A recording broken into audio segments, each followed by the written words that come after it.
Em favor do teu servo, que irá fazer uso da tua palavra para falar conosco esta noite, coisas, ó Deus, que provém do coração de Deus ao coração do preletor, para falar para nós e que possamos nos alegrar na tua presença.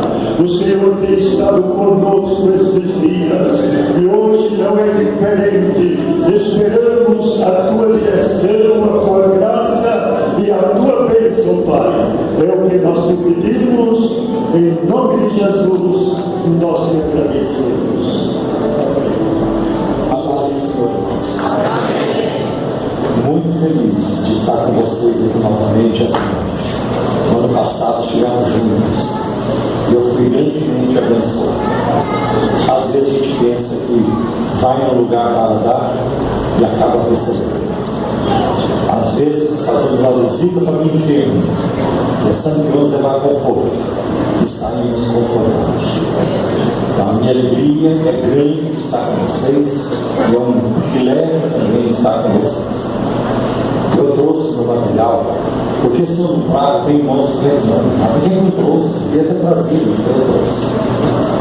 Se alguém quiser adquirir, se não adquirir, eu não vivo disso. Eu vou voltar para casa muito feliz. Mas eu tenho também CDs. Está me ouvindo? Cortou um pouquinho? Eu trouxe CDs também de estudos, pregações, que vocês podem depois passar lá embaixo, perto da banca lá do César, e está lá o material exposto, se alguém quiser adquirir. Para a nossa reflexão hoje à noite, quero ler com vocês o livro de Atos, porque sei que essa é uma reunião também hoje de consagração de obreiros, diáconos e presbíteros. É isso mesmo?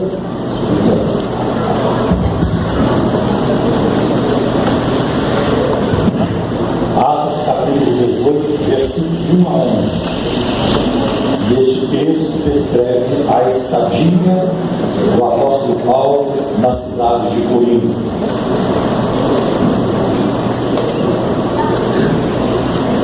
Então vamos ver, a minha versão é a NVI hoje à noite.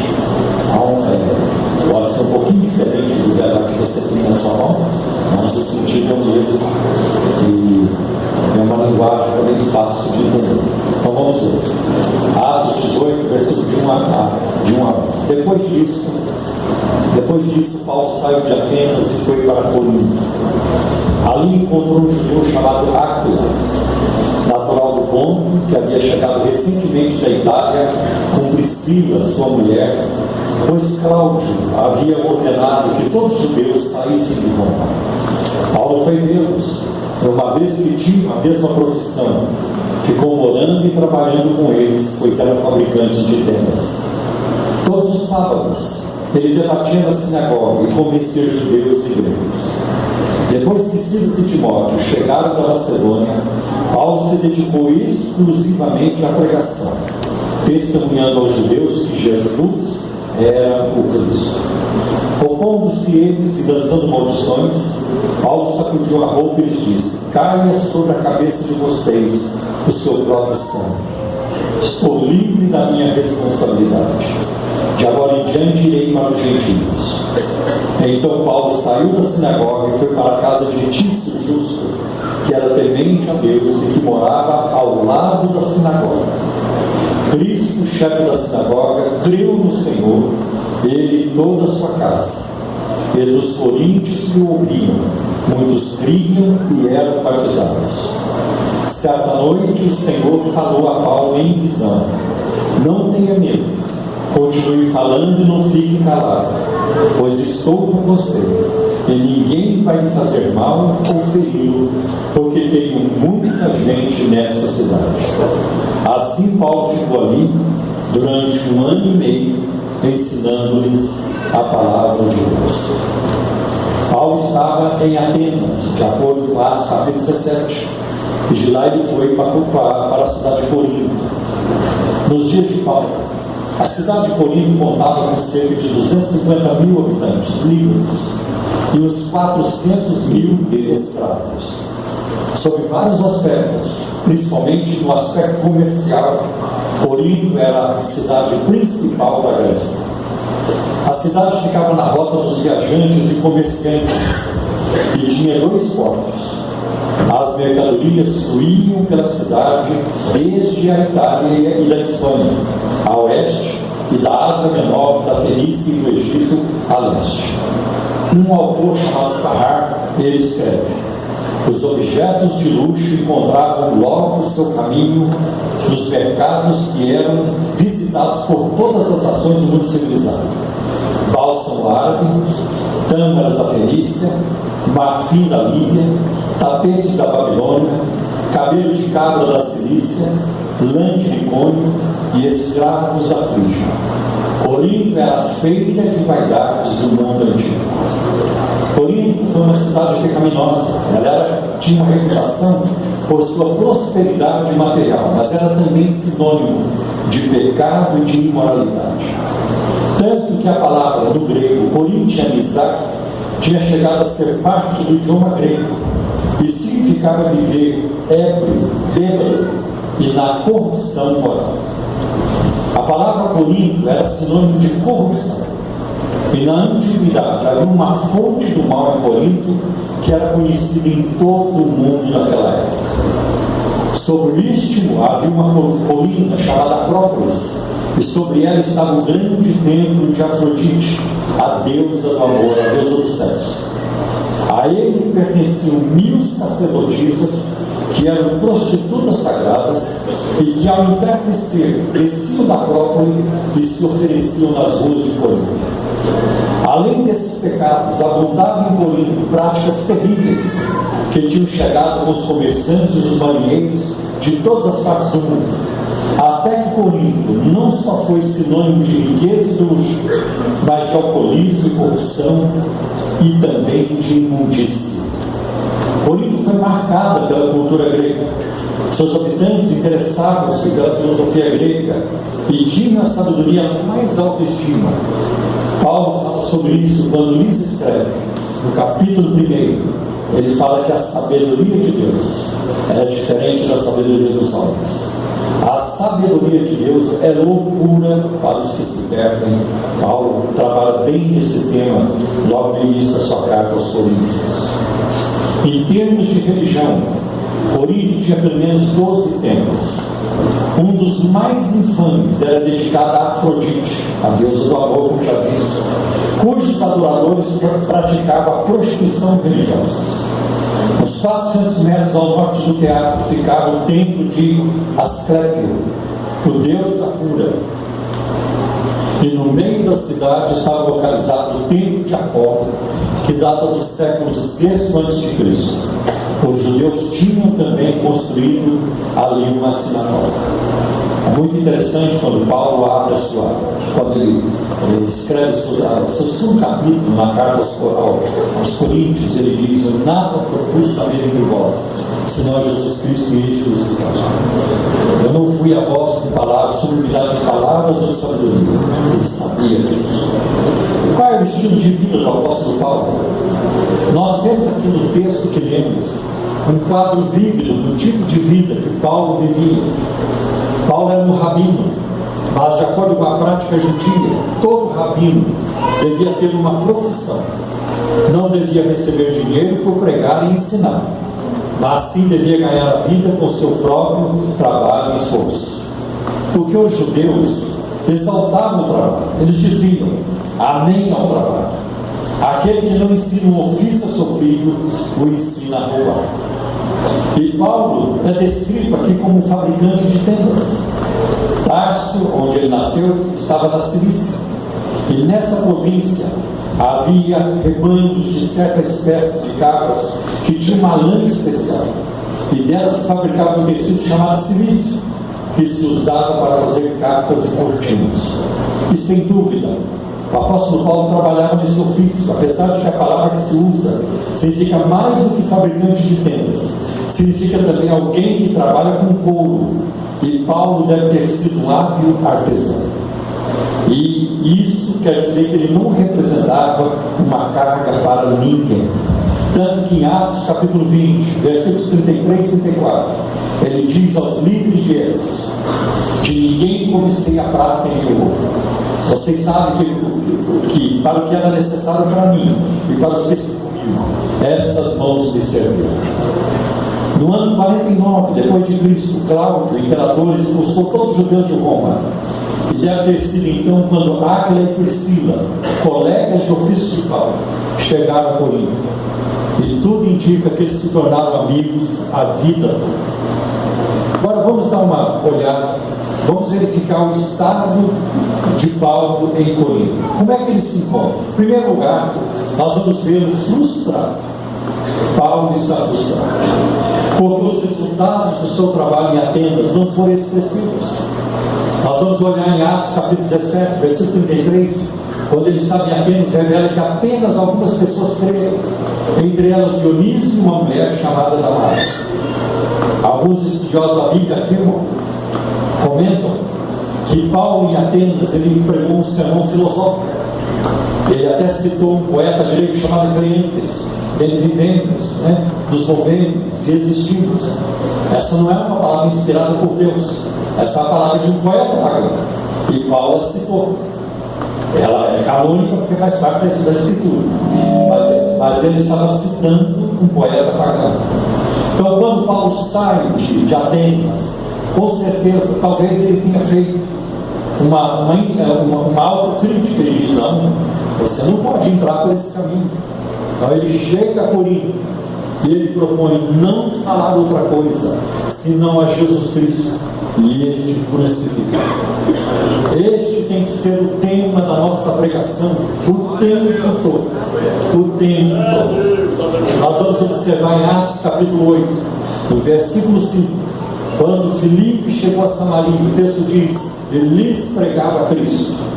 Não foi falar mal das autoridades. Olha, porque tem os filhos do diabo lá em Jerusalém que nos perseguiram muito e matavam os nossos irmãos. É gente do capeta, gente do demônio. Filipe não fez isso. Filipe chegou em Samaria e pregou aquilo que é o mais importante para a igreja na face da terra: a pessoa de Cristo, o nome de Jesus, a sua vida, a sua obra, o que ele fez e o poder que ele tem para transformar, para salvar, para transformar pecadores em santos, perdidos em salvos, e garantir para nós a vida eterna, o que ele fez através da sua morte de cruz e do seu sangue derramado na cruz. A igreja não pode entrar por outro caminho a não ser esse. Este é o caminho: falar de Cristo, anunciar a Cristo, proclamar a Cristo, porque os profetas falaram dele desde o Antigo Testamento. Foi isso que Paulo disse diante das autoridades mais de uma vez no livro de Atos: os profetas falaram dele. Os profetas não falaram de outra coisa a não ser de Cristo, e o que eles falaram se cumpriu. E este é o âmago, este é o núcleo, é o centro da pregação apostólica. Nós vamos encontrar logo no início da primeira carta aos Coríntios, capítulo 15: Cristo Jesus morreu e ressuscitou para a nossa justificação. Coisa maravilhosa. Paulo está frustrado, e ele revela que apenas o texto, já vi, a poucas pessoas se converteram. Outra coisa, vamos encontrar Paulo desanimado e com medo. E a gente pode deduzir isso pela narrativa, que fala de Paulo quando ele chega a Corinto.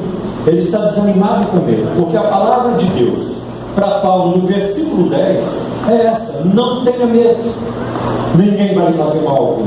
Paulo estava com medo. Também puderam, ele já tinha sido preso, quase morreu apedrejado, teve que se defender diante das autoridades e já tinha sofrido diversos abusos e estava com medo de sofrer maus tratos novamente. Ele estava com medo. E eu vou dizer para vocês: o ministério cristão é uma fábrica de conflitos, de encrencas, de solidão, e às vezes o obreiro tem medo também. A igreja é fábrica de conflitos. Não venha para a igreja pensando que você vai viver só em paz. A igreja vive numa guerra constante com o inferno. Os crentes vivem numa guerra constante consigo mesmos, para se dominarem, para exercer o domínio próprio. Uma guerra constante contra a tentação, contra o reino das trevas, estamos em guerra e sempre estaremos em guerras, e só vamos colocar as armas de lado quando entrarmos em Jerusalém Celestial. Aí sim nós não teremos mais que guerrear. Mas hoje à noite estamos em guerra contra o inferno, estamos em guerra contra as hostes infernais, estamos em guerra com todo o conselho que se levanta contra Deus e contra a palavra de Deus. Existe, desde que o cristianismo existe, uma conspiração no mundo orquestrada pelo reino das trevas para desconstruir a palavra, para desviar a igreja do seu caminho, do seu foco. Mas nós não podemos dar ouvido a isso. Vamos permanecer naquilo que Deus nos ensinou, que a palavra de Deus é verdadeira, que o Deus da Bíblia é um Deus confiável, que Ele tem um plano, Ele tem um projeto, Ele tem um desígnio, e esse seu plano se cumpre em Jesus Cristo, e a igreja faz parte disso também. Paulo estava muito preocupado. Muitos pastores hoje vivem desanimados e acabam abandonando o ministério. Não pense você que ao abraçar a carreira ministerial, o chamado, a responder à vocação, você vai encontrar um mar de rosas pela frente. Não é assim. Olhe na Bíblia, olhe ao longo da história. Foi difícil para muita gente. Talvez nós não sejamos chamados a morrer pelo Senhor, a dar a vida pelo Senhor, a ir para o paredão ou para a forca, ou para outro tipo de execução, mas muitos foram.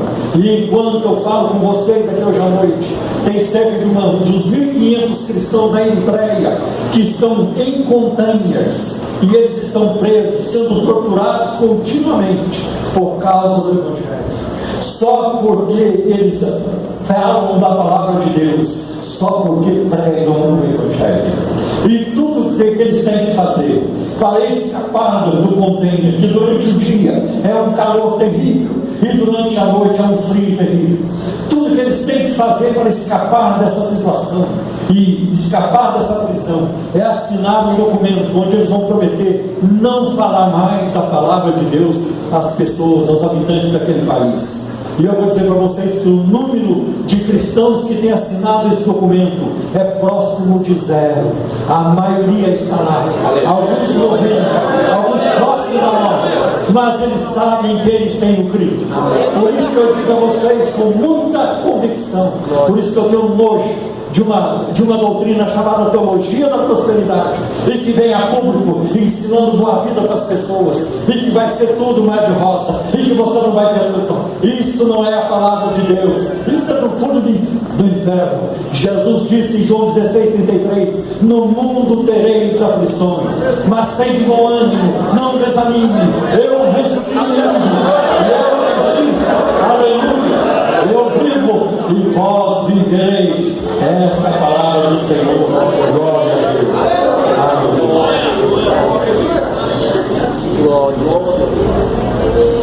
Glória.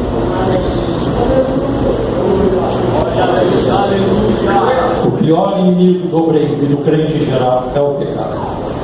Não é a luta, não é a ingratidão, não é alguém desvalorizar você, não é alguém te esquecer. Pode ser que eu tenha falando com alguém aqui hoje à noite que está aí esperando para ser separado para diácono hoje, ou quem sabe para presbítero. E pode ser que hoje à noite você vai para casa sem nenhuma consagração, e você vai empurrado para casa. Ninguém lembra de mim, está acontecendo nada comigo, eu não tenho valor para ninguém. Isso está errado. Você não tem que ficar procurando posição na obra de Deus. Vai para a rua, se me folheto, vai para trás, vai servir a Deus. Ninguém precisa de título de diácono, de presbítero, para ver a glória de Deus. Não sai empurrado. Quem tem um plano na sua vida não é o pastor Clementino. Quem tem um plano na sua vida não é Madureira. Quem tem um plano na sua vida não é Igreja de Barulhos. Quem tem um plano na sua vida é o Senhor, o universo, o Criador. Aleluia. E ninguém frustra os planos dele. Ele tem para você, vai acontecer. E não vai acontecer como você espera. Porque se acontecer como você espera, é merreca, é muito barato, é muito pobre. Vai acontecer como ele espera, como ele já decidiu. Aleluia. Quem é o teu Deus? Abraça o teu Deus, submeta-se. Paulo se sentiu só. Nós vamos em Atos capítulo 17, versículo 16. Mostra que ele estava sozinho, ele estava só em Atenas. Timóteo e Silas estavam ocupados com a obra de Deus em Filipos. E eu vou lhes dizer que desânimo e solidão formam uma poção venenosa. Muitas pessoas acabam dando fim às suas próprias vidas em tais situações. Desânimo e solidão. Mas Paulo tinha um outro problema financeiro.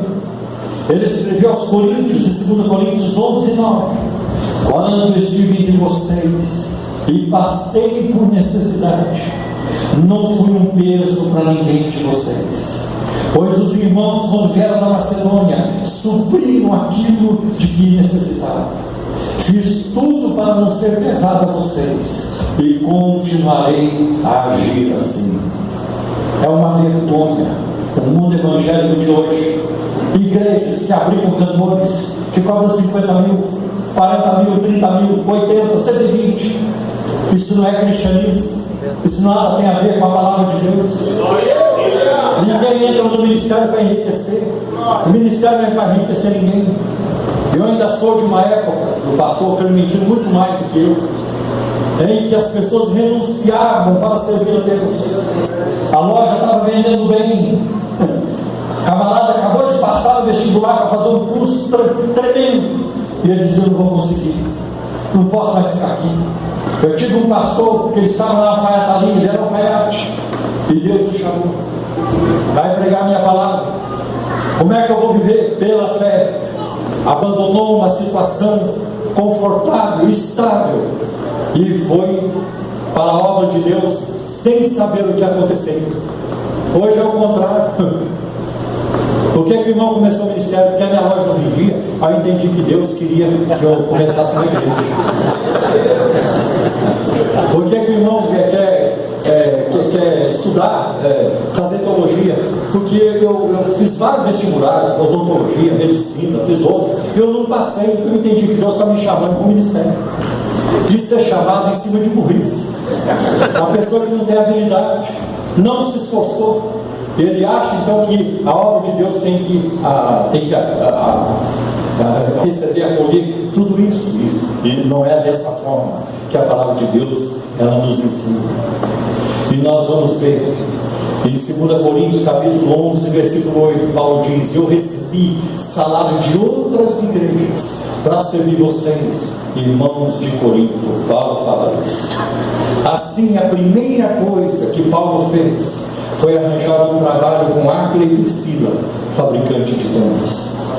Outra coisa que Paulo enfrentou lutas, oposições, perseguições, oposições do seu próprio povo, o povo judeu. Paulo sofreu rejeição e insultos.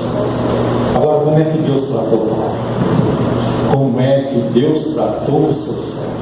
Primeiro, Deus lhe proveu amigos. E isso tratou da solidão. Deus trouxe Silas e Timóteo para Corinto, e a presença de amigos e companheiros de ministério deu ânimo a Paulo. Foi impulsionado pela palavra a começar a pregar aos judeus que Jesus era o Cristo. Não ande sozinho, não vale a pena. Eva estava sozinha quando o tentador chegou e não deu certo.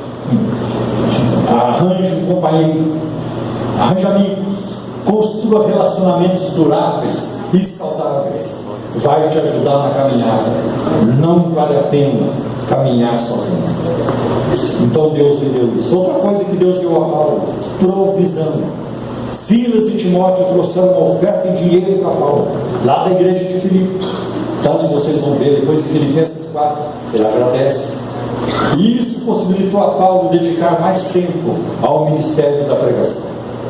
Os coríntios não contribuíram com Paulo, mas os filipenses sim, que estavam mais longe. Isso significa o quê? Que quando alguém não ajuda, Deus demanda outros para ajudar. Amém. Sempre Deus vai dar um jeito. Sempre Deus vai. Outra coisa, nunca espere nos homens. Os homens vão decepcionar. E espere em Deus. E nunca espere que a igreja vá suprir suas necessidades, porque no dia que ela não puder, você vai ficar com raiva da igreja. Então confie que Deus vai cuidar de você. Ele tem muitas maneiras de fazer isso na sua vida. Como isso é importante. Paulo contou com a hospitalidade de Tício Justo, que servia a Deus e morava ao lado da sinagoga, bem pertinho. E Tito Justo foi provavelmente um dos gregos interessado na religião judaica que Paulo encontrou lá na sinagoga. Ele conheceu na sinagoga. Como é que Deus ajudou Paulo? Deus lhe deu os frutos do ministério. E isso é fantástico. Trabalhe não para construir sua reputação, mas para ser fiel a Deus. Nem todos aqui vamos ter grandes ministérios. Nem todos aqui vão ter igreja com 50 mil membros, 20 mil membros. Isso não é o mais importante. O mais importante é você ouvir, e eu também ouvi no dia de Jesus: bem-estar, servo bom e fiel. Se Deus te der um grande ministério, a responsabilidade aumenta e você vai ter muito mais canseira, com a certeza. Então fique na vontade de Deus, o que Ele quiser da sua vida. Tem pessoas que Deus enviou para uma prisão e ficam lá tanto tempo. E Paulo, quando termina o seu ministério, no fim da vida, ele não tinha uma igreja. Aliás, todos o abandonaram. E ele morre só. Mas ele morre cheio de confiança no Senhor. Como ele demonstra em 2 Timóteo 1,12. Eu sei que eu tenho crido. E que ele é poderoso para guardar o que ele confiei até aquele dia. Deus deu os frutos, então. Os frutos começaram a surgir. Cristo, chefe da sinagoga, criou no Senhor, ele e toda a sua casa. Vocês já imaginaram a confusão que deu na sinagoga? O chefe da sinagoga não vem mais. Cadê o Cristo? O Cristo desviou. O Cristo caiu da fé. O Cristo está com aquele chato, aquela peste chamada Paulo. Porque Paulo é chamado de peste, no meio de Carlos. Então Deus foi dando frutos. É Deus que dá frutos. Por isso que eu nunca apoiei movimentos de crescimento de igreja. Faz isso que a sua igreja cresce 2.000 pessoas por ano. Faz aquilo que cresce tantas pessoas por ano. Eu não creio nisso. Porque o crescimento da obra é obra soberana de Deus. Está lá no Atos, livro de Atos. O Senhor acrescentava à igreja os que haviam de se salvar. Esse negócio de chegar em janeiro, meus irmãos, este ano nós teremos 3.000 novos membros. E se não chegar? E se Deus quiser dar mais do que 3.000? Então é melhor deixar Deus cuidar dessa parte. Cristo creu, ele e toda a sua casa, e muitos passaram a crer e foram batizados. Olha a diferença em Atenas, a dificuldade. Em Corinto, Deus abriu a porta. E foi nessa época em Corinto que Paulo escreveu as cartas aos Tessalonicenses. Evangelizou, ensinou, conviveu com os colegas, deve ter ensinado muita coisa para Silas e Timóteo, e além disso, escreveu 2 cartas importantes do Novo Testamento. Como é que Deus se comunicou com Paulo? Deus se comunicou com Paulo através de uma visão, um fenômeno, um evento sobrenatural. O Senhor apareceu a Paulo. Eu creio que isso é para hoje. Eu creio que nós podemos viver experiências sobrenaturais com Deus hoje. Mas eu também, ao mesmo tempo, fico incomodado, porque hoje a igreja não tem mais espaço para isso. Eu sou de uma época em que as crianças eram batizadas com o Espírito Santo. Eram batizadas com o Espírito Santo. Visões, revelações, línguas, interpretação. Havia muito do sobrenatural. Eu sou de uma época em que havia muita lágrima. Lágrima de arrependimento, de tristeza, e lágrima de alegria também. Eu sou dessa época. Não estou aqui virando saudosista, mas algumas coisas me faz bem lembrar, com toda certeza. Então eu creio que o sobrenatural é para hoje, que aquilo que Deus fez há 2.000 anos, Ele faz hoje. É só nós. Eu creio que uma grande dificuldade que nós temos hoje é na falta de oração.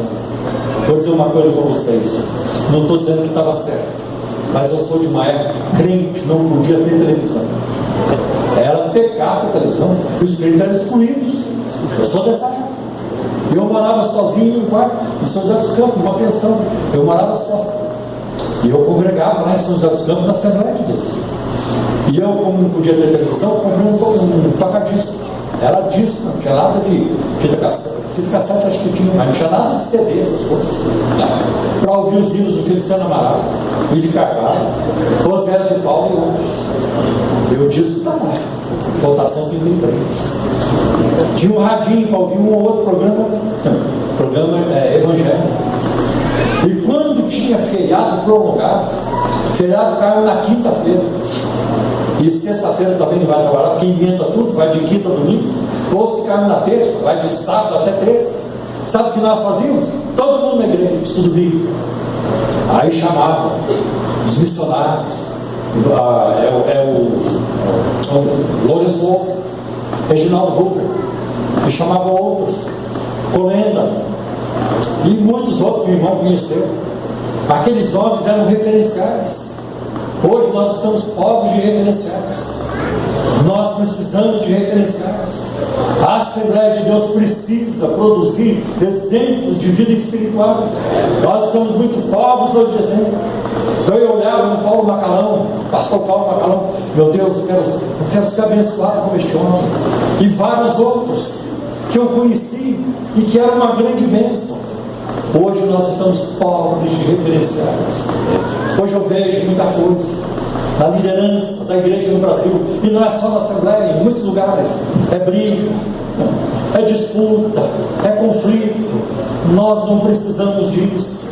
A nossa luta não é contra a carne e sangue, a nossa luta é contra o inferno, as potestades, os poderes demoníacos. A nossa luta é contra nossas paixões pecaminosas. Essa deve ser a nossa luta. É muito triste quando começa a brigar por posições. Quem vai mandar sou eu? Não, quem vai mandar sou eu? Não, quem manda sou eu, e tudo isso. Deveria brigar por servir. Quem vai servir sou eu. Quem vai servir sou eu. Eu que quero servir. Quem vai carregar os bancos sou eu. Quem vai limpar o banheiro hoje sou eu. E assim por isso eu não ouve mais. Infelizmente. E Jesus é um grande exemplo de servo. E a Ele devemos imitar. É triste dizer, mas é uma verdade. Hoje tem líderes. Se você imitar a vida deles, você vai para o inferno com eles. Se você imitar a vida deles, a caminhada deles, você vai para o inferno com eles. Infelizmente. Então Deus falou através de uma visão, um fenômeno. Deus fala hoje, Deus opera hoje. Meus irmãos, há 1 ano e meio, 2 anos, eu recebi a visita de um homem na nossa igreja, chamado Denis Balcon, um americano que trabalha na China como missionário há uns 38, 39 anos. Ele foi para lá muito jovenzinho. E eu saí daquela noite, daquele domingo à noite da igreja, eu saí me sentindo um lixo. Falei, meu Deus, um homem que já com seus 75 anos ou mais, e Deus usando daquela maneira. Quando ele chegou na China, os irmãos o levavam para a igreja dando um caixão de defunto para esconder, porque a revolução cultural estava no auge. A esposa de Mao Tse Tung, ela idealizou a revolução cultural, porque Mao Tse Tung morreu.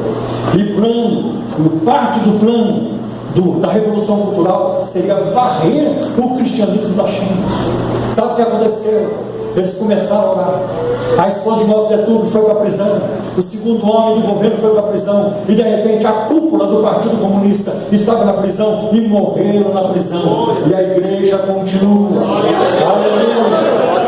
Já existem estatísticas apontando que dentro de alguns anos a China terá a maior concentração de cristãos no mundo. Que coisa tremenda! Ninguém para a igreja, ninguém vai parar. Não existe poder na face da terra, em nenhum lugar, que possa deter a marcha da igreja. Igreja vitoriosa, igreja gloriosa, a noiva do Cordeiro. Glória a Deus, da qual você e eu fazemos parte. Glória a Deus. A gente sabe disso. Que benção. E ele contando o que Deus fazia. A pregação foi abrir igreja. Nem cadeira tinha nas igrejas. Todo mundo em pé, para não ocupar espaço de tanta gente que tinha. E ele foi falando dos milagres que Deus fez passar. Outra coisa, houve uma mensagem de Deus para Paulo: não temas. Eu já li que essa expressão aparece 79 vezes na Bíblia. Tal expressão foi dita a muitos dos melhores homens e mulheres da Bíblia. Foi dita a Abraão: não temas. Foi dito a muitos, foi dito a João, o apóstolo João, não temas, a Maria Madalena, não temas, para muita gente, porque o medo é uma experiência humana. Tal expressão foi dita a essa gente. Agora, quando você ouve alguém dizendo para você, não tenha medo, não temas, é uma coisa. Agora, quando você ouve isso dos lábios divinos, quando você ouve o próprio Deus falando, aí já não é profetada, aí é algo totalmente confiável. Se Deus te diz não temas, você não terá nada a temer. Deus diz a Paulo, não fique calado, continue falando, porque não há outro caminho, não existe outra saída. O caminho e a saída é continuar a falar, a pregar e a ensinar a palavra de Deus. Olha o caos em que vivemos hoje. Estamos saindo de uma troca de governo efetuada há pouco tempo.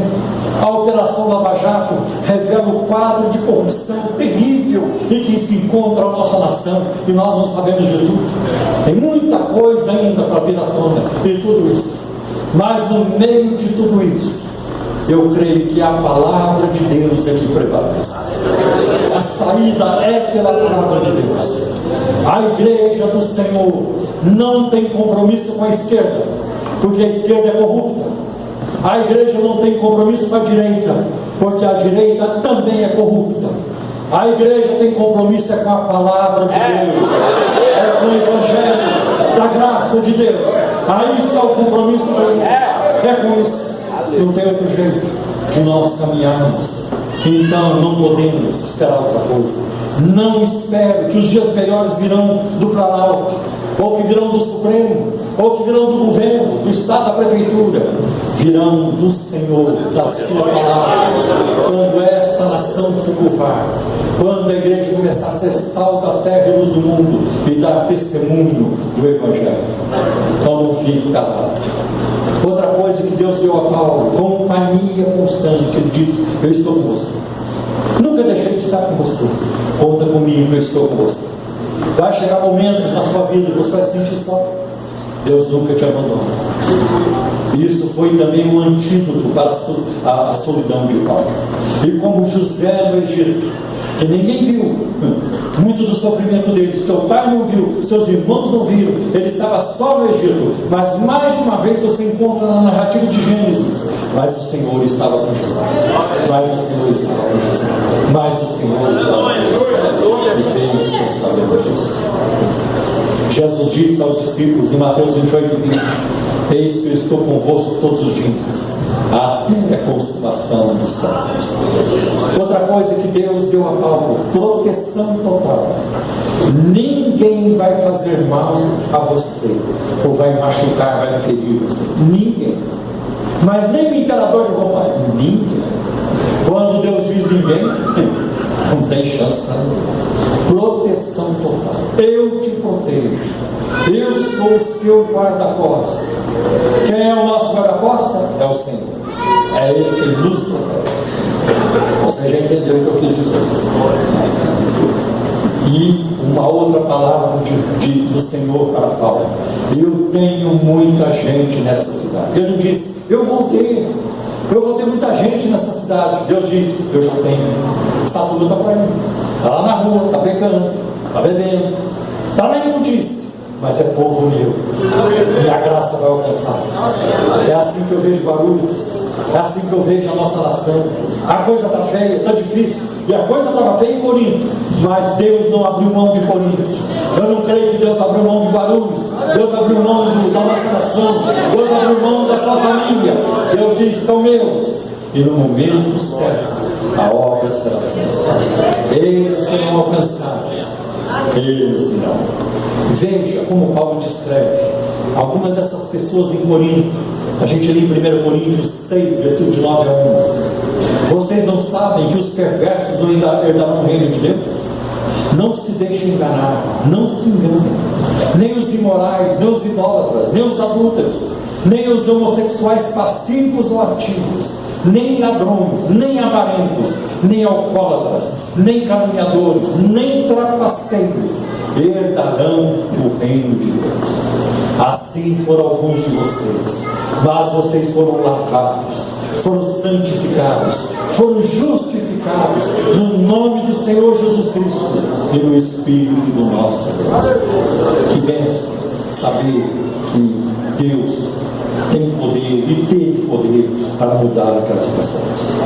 Paulo ficou em Corinto 1 ano e meio ensinando-lhes a palavra de Deus, e a igreja precisa desesperadamente do ensino da palavra de Deus. O que nós temos hoje é muito show, muita conversa fiada, muitas teologias erradas.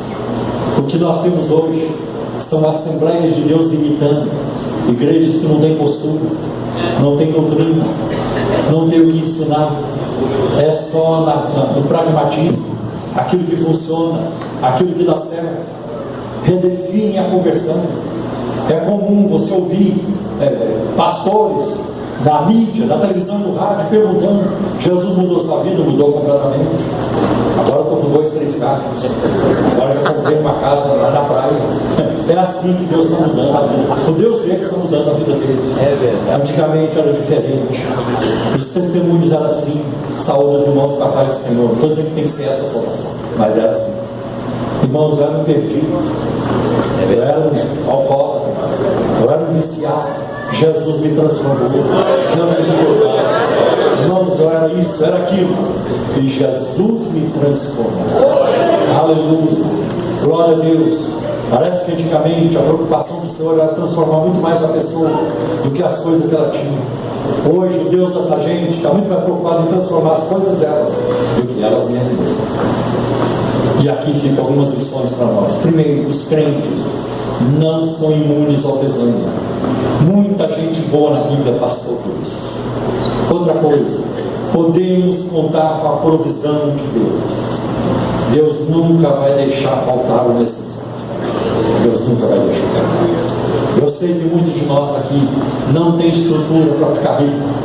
Se cair uma bolada na nossa cabeça, na sua, talvez na minha também, nós vamos ficar pirados, ficar doidos.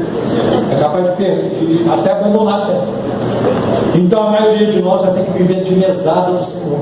Está tudo mesmo. Está confiando mesmo que vai ter mais. Está tudo da semana. Semana que vem tem mais. Papai do céu não esquece. Porque Jesus não morreu na cruz para encher o nosso bolso. Não é isso. Ele morreu na cruz para nos dar algo que dinheiro nenhum pode comprar. A salvação da nossa alma, os nossos pecados. Aleluia. Porque um dia você e eu vamos atravessar aquela porta dourada lá em cima, e nós vamos entrar lá sem medo nenhum, não no sentido de estrangeiros, não no sentido de fora. É o nosso lar para sempre. Eu tenho liberdade na minha casa. Quando eu chego em casa, logo na sala já tiro o sapato, já jogo o paletó do lado, a gravata do outro, deito do sofá como eu quero. É a minha casa. Quando eu chegar no céu, não tem que ficar palpando. É a minha casa para sempre. Aleluia. De onde nunca mais sairemos, nosso lar eterno, com total liberdade. Eu vou dizer para você, com muito temor a Deus, mas nós vamos fazer uma bagunça no céu, porque lá é o nosso lar eterno. E quando nós colocarmos os olhos no Rei dos Reis e Senhor dos Senhores, Ele excelso no seu trono, seu rosto ilumina todo o universo.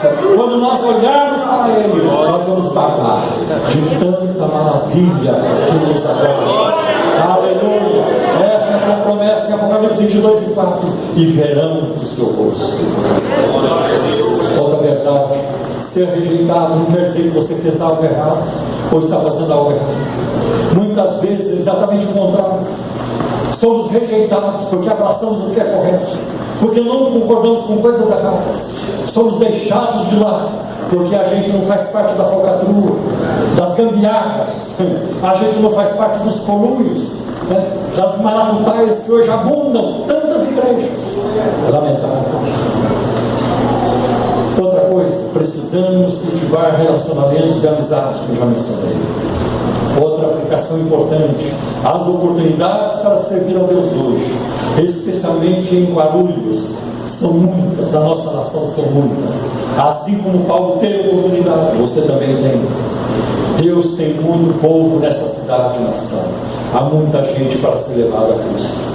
Arregaça as mangas, e faça a obra de Deus. Não se preocupe com os resultados, deixe os resultados para Deus. Deus te chamou, não foi para fazer sucesso, mas foi para ser fiel. Isso é mais importante. A essência do Evangelho não é felicidade, é fidelidade a Deus, é o melhor de Deus. E eu creio que é possível viver hoje, reviver hoje, vários aspectos do livro de Atos dos Apóstolos, porque Jesus Cristo é o mesmo ontem e hoje e eternamente. Amém. Amém. Vamos curvar nossa cabeça.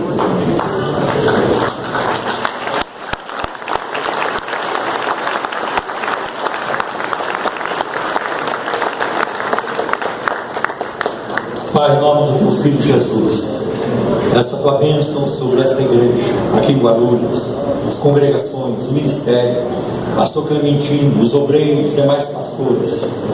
Peço a tua bênção sobre homens e mulheres aqui esta noite, jovens, adolescentes e crianças, para que o Senhor resplandeça continuamente sobre eles o teu rosto de glória, dando alento, dando, Senhor, restauração, transformações onde é necessário. Ajuda o teu povo e envia um derramamento do teu Espírito para a cidade de Guarulhos. Envia um avivamento, opera maravilhas no meio do teu povo. Eu oro principalmente por aqueles que nesta noite receberão a imposição de mãos para serem diáconos ou presbíteros. Ser com eles, dá-lhe, Senhor, uma caminhada frutífera e vitoriosa.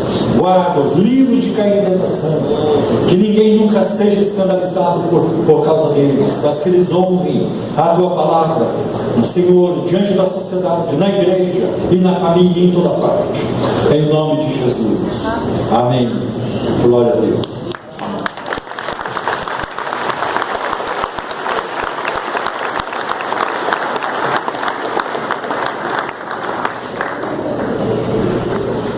Graças a Deus, que coisa extraordinária. Eu acho que hoje o desafio foi lançado para nós. Todos os dias nós estamos sendo desafiados por cada mensagem pregada. E é interessante que cada pregador abordou um tipo de desafio para a igreja relevante. E hoje o desafio foi colocado na nossa frente, né?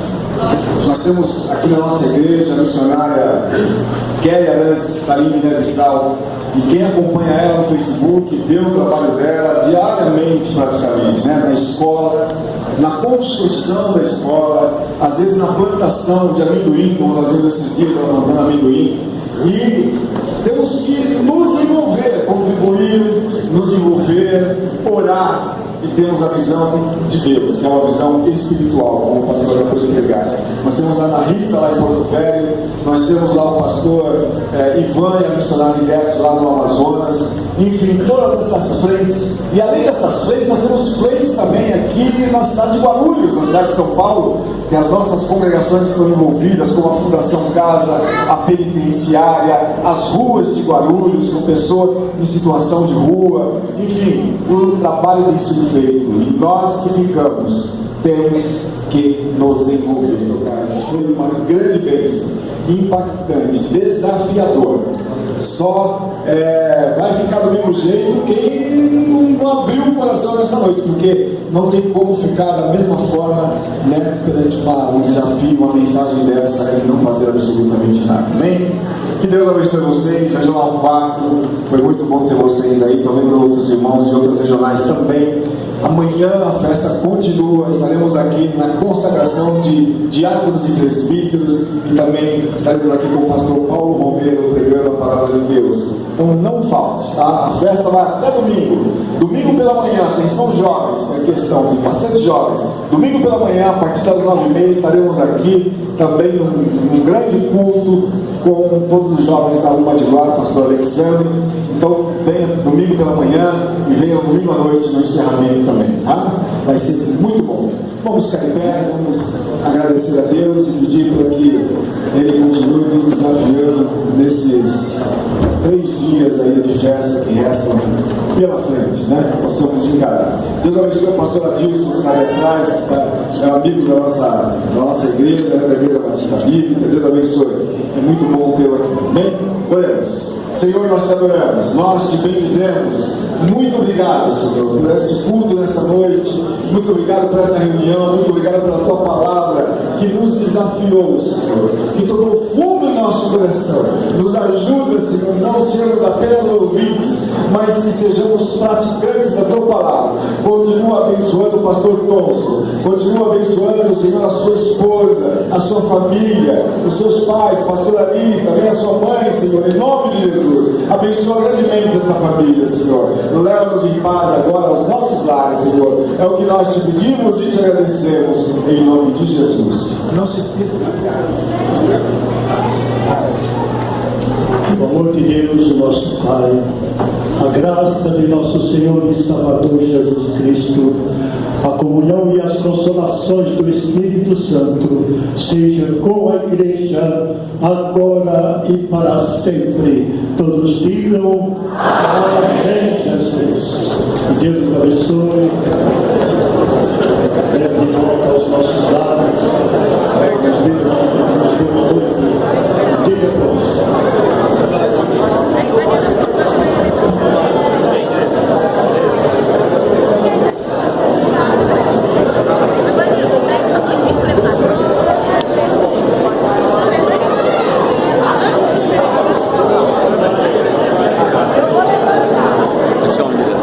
Deus te abençoe.